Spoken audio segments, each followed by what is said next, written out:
So, for example, if visual stimuli is presented to a human being of a certain type and order, etc., yeah, change can be, I mean, we know this is true. This is the exposure to different kinds of colors of light. Yeah. So it's actually a Yeah. very good question that you've asked, and I think that certainly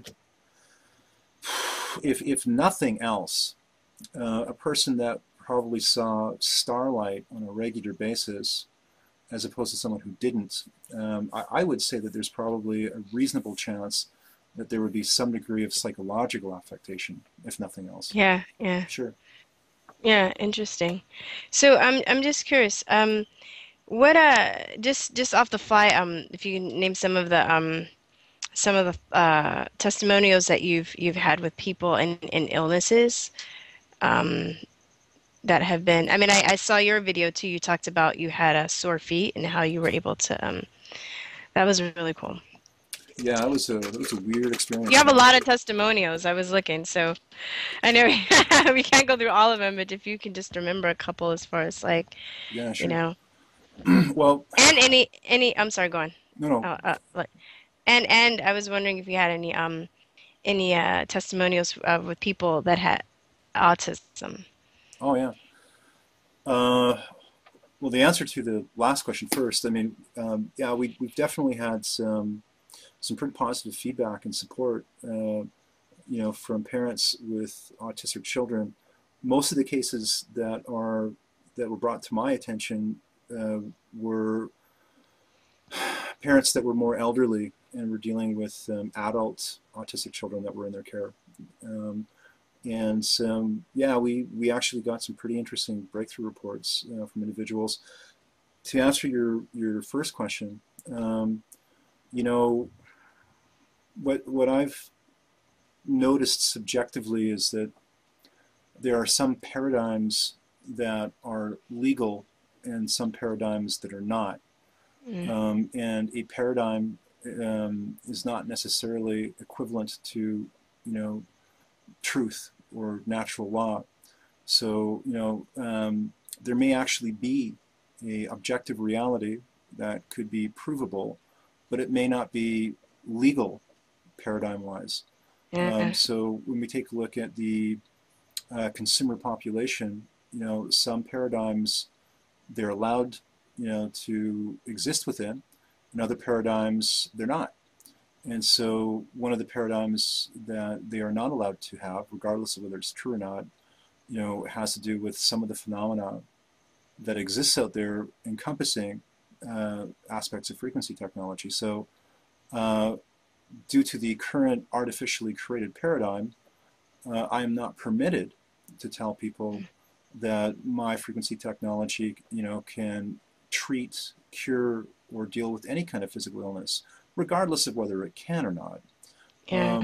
And I'm also not qualified by the state or government regulating bodies in North America, to speak as though I'm able to diagnose or treat any kind of physical condition. One of the reasons that you know we have the structure that we do is that if somebody gets better because they're using my work, it isn't my fault. You see, I Hmm. can't be blamed for someone getting Yeah. well. And so if anyone's going to accept any blame for getting better because they've used something I've created, it's their fault. And Hmm. that's the only way that it can be permitted or allowed. So my part of Yeah. my answer to you would be that there are people within our um, membership, or people that are participating, or people that are using my work on a regular basis, Hmm. who believe that my work is making them better. And apparently there are clinical labs in Europe that have done very real studies on the effects of my work, including blood analysis workup, who seem to feel as though, that my frequency technology is having a measurable, enormous change in things like blood terrain. So we're talking about blood that's in a heavy rouleau state being, suddenly shifted into a healthy terrain within a couple of hours. Hmm. And this is ex vivo. This is not in vivo. This is not this is not drawing the blood out and then treating it, like they've done at Albert Einstein University and then putting it back. There isn't Oh. any, or sorry, this is in vivo, not ex vivo. I got that backwards. It's not ex vivo treatment where blood is being taken out and electrified and then being put back in. This is someone, who is either exposing themselves, to the broadcast, the frequencies through, a normal audio venue, or it's someone that's, applying something like electrodes. One individual applied piezoelectric style electrodes. They were actually the electrodes that Flanagan uses for his walk or his Thinkman device. And they just took the electrodes from that and plugged it into an iPod and played my frequencies, onto their body for a couple of hours. They'd gone into I think it was in Germany, they went into a clinic and had the clinic do a blood sample before and then during and then after. And those photos are on our website. And the clinician said, well, we don't know what's happening. We don't know how it's happening. We don't know why. But it appears as though whatever it is you're using there has caused the blood cells in your body to homogeneously separate, and they appear to have increased in electrical and magnetic field charge. You got to Oh. keep in mind that, like, when Brulot occurs, that spherical blood cells dimple and they stack like dinner plates because they don't have enough electrical charge to repel each other. So somehow what he was doing actually conveyed, and through some means of inductance and probably patterning, caused those cells to not only physically inflate, like physically go back to being spherical, but it increased their inherent electrical charge.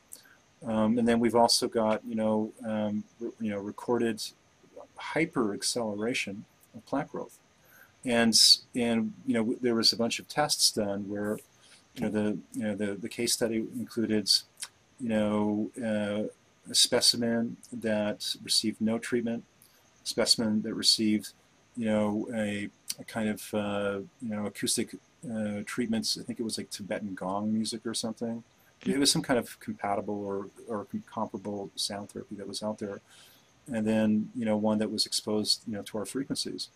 And our frequencies, and this isn't me trying to promote or But you're allowed to promote. That's fine. yeah, but well, thank Yeah. you. Yeah, but I mean, it's I mean, if we were in a situation where we had honestly run across something that gave an equivocal result, then properly and scientifically that should be reported. But in this particular Yeah. case, that wasn't the case. Yeah. In this particular scenario, the use of our frequencies caused much superior. It was way more accelerated, way more accelerated. So, so if you were to ask me what kinds of things have other people reported that they've experienced as health improvements, it's a wide range of stuff that I've heard of. People have reported to me that chronic fatigue. There's one fellow who was, I think he was elderly in his 80s, and he had not been cane free for I think decades. I think he said he used 2 canes to get around. And within about, I think it was about a 6 to 8 month period where he was using our work mainly on and off.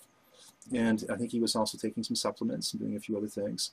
He said that for the first time in a very long time, I think he said he was either walking without a cane or he was only using 1 cane occasionally. And his joints, and he was happy. We had another lady. This is early on. This is using some of our more simple and primitive work. She came to me, and she was in a panic. She was living in the States, and she had a very severe bowel colon problem, Mm-hmm. and she'd already spent a small fortune, and I think she was on a pension. And if I remember the details correctly, it was a number of years ago, but if I remember correctly, she had said that I think she had spent somewhere in the area of about $20,000 to $25,000. For her, that was a lot because that constituted her life savings, and I think that was pretty much gone. And the problem hadn't gone away, and she had not been able to poo for I think she had said, if I remember right, it had been about 3 weeks Oh, 2 to 3 weeks. wow. And she said she was very ill, and she didn't know what to do because she had gone through a number of treatments that she could afford, and she hadn't gotten better, and she was afraid for her life. Yeah. And Dysentery, right? You can just die. well, Yeah. sure, and not a very Yeah. pleasant way to die, you know. Yeah. Well, Yeah. and so she sent me an email, a couple of emails, which I still have, and she had said that she had gone to a normal allopath in her, I believe it was in her city and state, who she liked and who was trying something different from the other doctors. And the allopath was using some variation of some kind of sound-based therapy. And she said, from what I recall, she said that it was simpler, and it sounded like it was a bit more primitive. But she said that when this doctor had been treating her with this, she said that for some reason she had been feeling a bit better, and I think she said that she had had some degree of movement, not a lot, but the doctor was somewhat hopeful that there would be some kind of progress. Obviously, an allopath that was exploring alternative health and wellness avenues, and so she asked me if I could do anything for her. And this was in the very early stages of the stuff that we were doing. And my response to her was, well, look, I'm very sorry. I don't know. I actually don't know. I said, we can try. I can take a look at what I think is happening in the model, and we can try to design something for you, and you can test it out. So I did something up for her, and she went away, and I didn't hear back from her for it was probably about 4 or 5 days. And when she came back, she was very happy, and she was ecstatic, and she gave me a fairly descriptive report as to just how fabulous her bowel movements had become.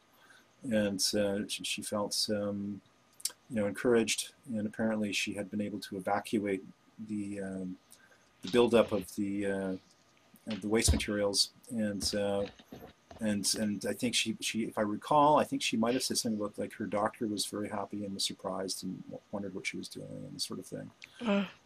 So yeah, I mean, there's certainly been areas of progress that we've seen. A lot of people reporting, 80. I think it was probably in the area of around an 80% decrease of chronic fatigue and fibromyalgia style symptoms. Mm. Okay. Yeah, people that felt like they had been debilitated to the point of near paralysis for some time, and Wow. they felt like their lives had been turned around. They were actually able to, get up and do stuff.